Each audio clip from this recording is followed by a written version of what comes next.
really this first issue having to do with policies and procedures in this changing environment. A couple of observations, and that is that with the changes in the Affordable Care Act and all the debate and discussion that went along with that implementation, notwithstanding the problems and issues with the program itself and the criticism and that sort of thing, it really began to galvanize the process of change that was very much in the early stages of that as a result of the pressure from the payer community. The problem that was involved in the debate was the cost of health care. It's not nearly as much the quality of care or access or any number of other issues that you often hear discussed. But the issue that really brought the debate to a head was the cost of health care is no longer sustainable, as was often quoted. But more importantly, there wasn't a commensurate quality of outcome compared to the enormous cost. And when we compare the outcomes in the United States in terms of the cost compared to other third world and even developed countries, we were woefully way behind in terms of what the actual outcomes were. So those two things together really promoted the payers, the self-insured, those people that were footing the bill, including the government, to say we simply have to reevaluate and look at a new way of providing care and doing it in such fashion that it addresses more cost as well as what the outcome is. So in terms of policies and procedures, that legislation and the debate that swirled around it really began to structure that debate. And I think the policies and procedures that you will see over the next 2 to 3 years are going to be pretty significant because they're being looked at with a different focus. They're no longer being looked at in terms of what it is that has been done, but what it is that has to be done going forward that's going to really change what the cost structure is as well as improving the quality of care. In terms of what that potential savings would be and those places where there's opportunity, especially within the hemophilia community, there's a couple of factors that I think bode very, very well for the hemophilia population. One, it is a relatively small percentage of the population. Number two, is extraordinarily expensive.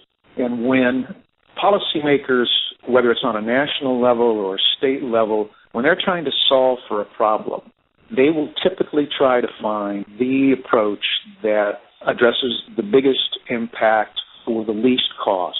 That just historically is the way that evaluations are done.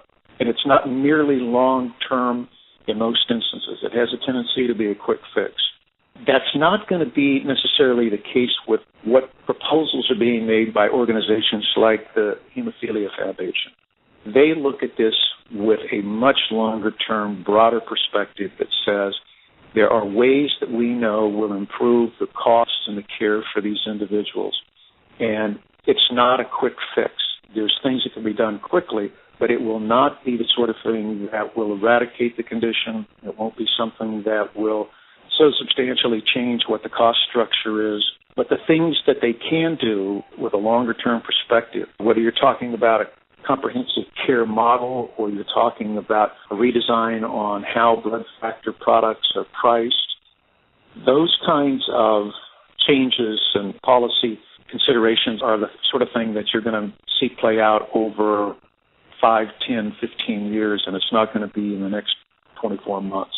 And, there's two factors associated with payers or those people that are looking at it from a financial standpoint. One is the idea of collaborating to do some research and say, we will help you from an independent perspective, independent of your organization. It's not going to consider to be totally self-serving, but using outside organizations to help you design approaches and test them and see what happens and that sort of thing. So essentially, you're helping to do the research to try to find better solutions, which more and more payers and carriers are becoming sensitive to the realization that they ought to be viewed as part of the solution as opposed to just a complainer.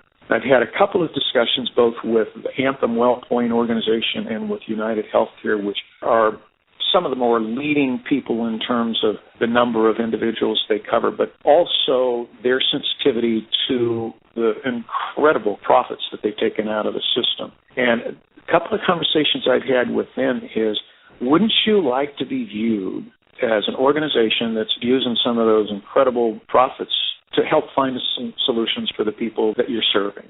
And one of the ways that you can do that is to help fund something and then put your name associated with it and report these findings. And we're even doing one with an organization where we've said, we'll actually publish the paper and we'll give you credit for it. And we'll let the public know, here's what you did and here's a commitment that you made. And they said, here's the amount of dollars. We're not going to tell you how to use them or where to go with them. That resonates now. And they're sensitive to the realization that they're going to be impacted pretty considerably and like to be seen as a good guy, I think. So that's a good point.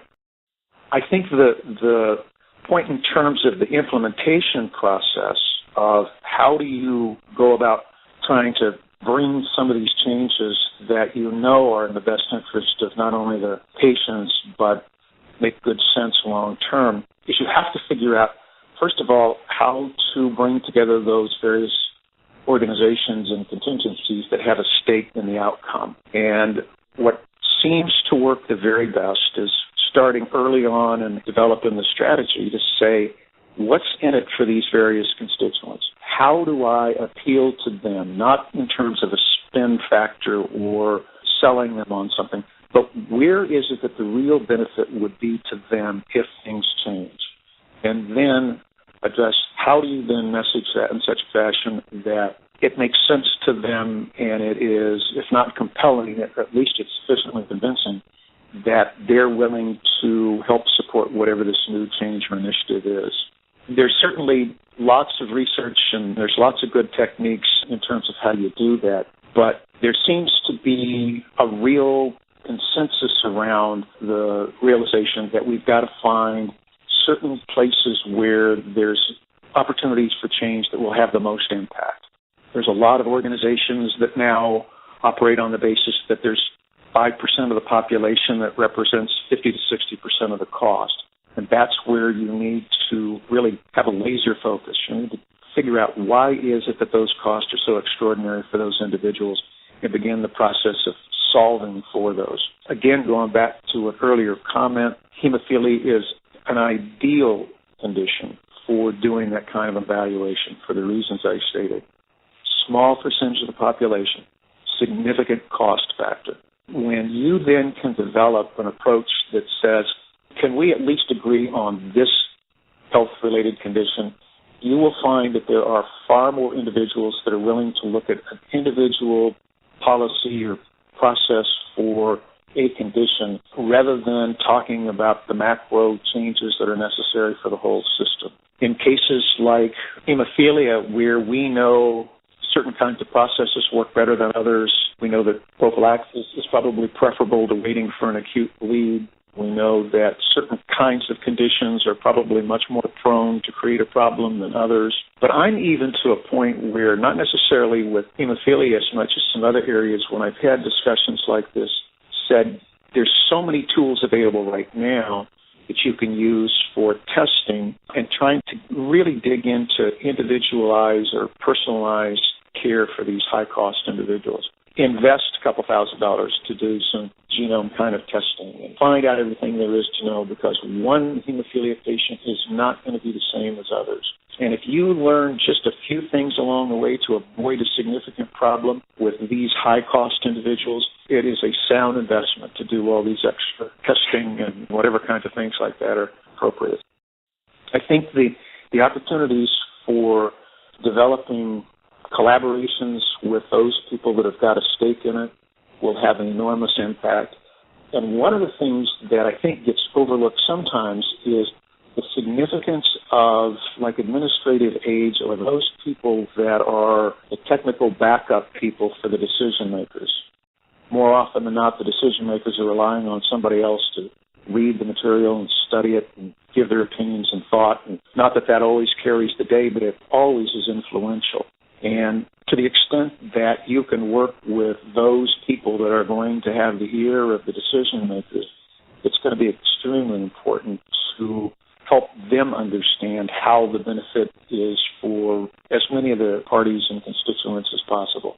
They simply want to have a consensus to the degree that they can, and they more often than not look at it from, what does this mean in terms of the overall impact? not just for segments. So you really need to put together a process and a tapestry that says, here's the places where we think we'll have some real benefit for the various parties that are involved.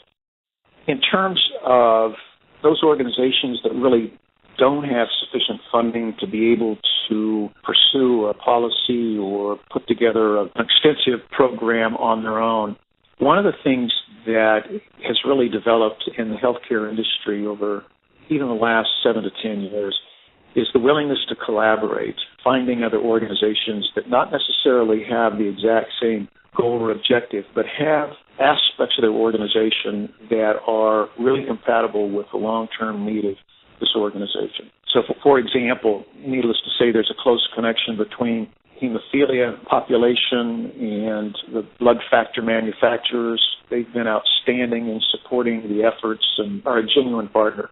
I think the places where the problems exist are with the payers, those people that are footing the bill, if you will, for the cost of this care. And oftentimes they look at this as a financial evaluation as opposed to where's the long-term benefit for whoever it is that you're paying on behalf of. So whether it's the government or self-insurer or a large insurance carrier, they typically will look at trends and cost and where's there an opportunity to shave percentages so that it's less expensive.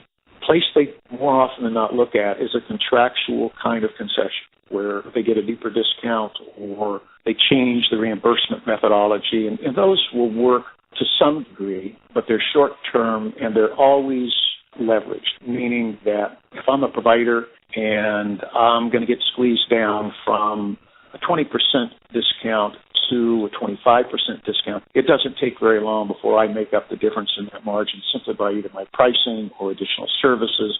So you really haven't created a change, which is essential if there's really going to be fundamental redesign of how the healthcare gets delivered.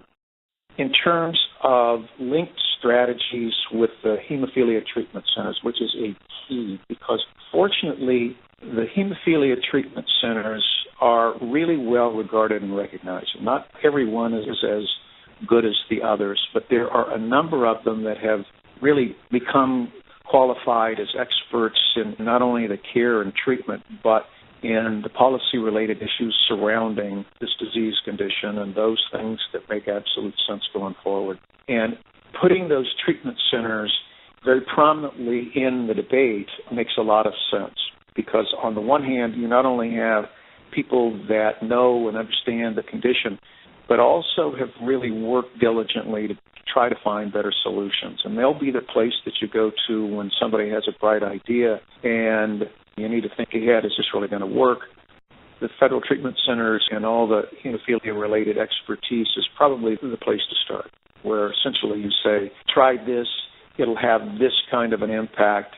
It's not the solution we're looking for, and kind of keep the debate and discussion on track because it's awfully easy in those kinds of discussions to have policymakers and those that are involved in the discussion meander off into the weeds, and before you know it, you think, this isn't where we need to be heading. And it's hard to get it back on track unless you've got somebody that's got the credentials that says, hold it, this is the wrong approach. You really need to look at it from this perspective.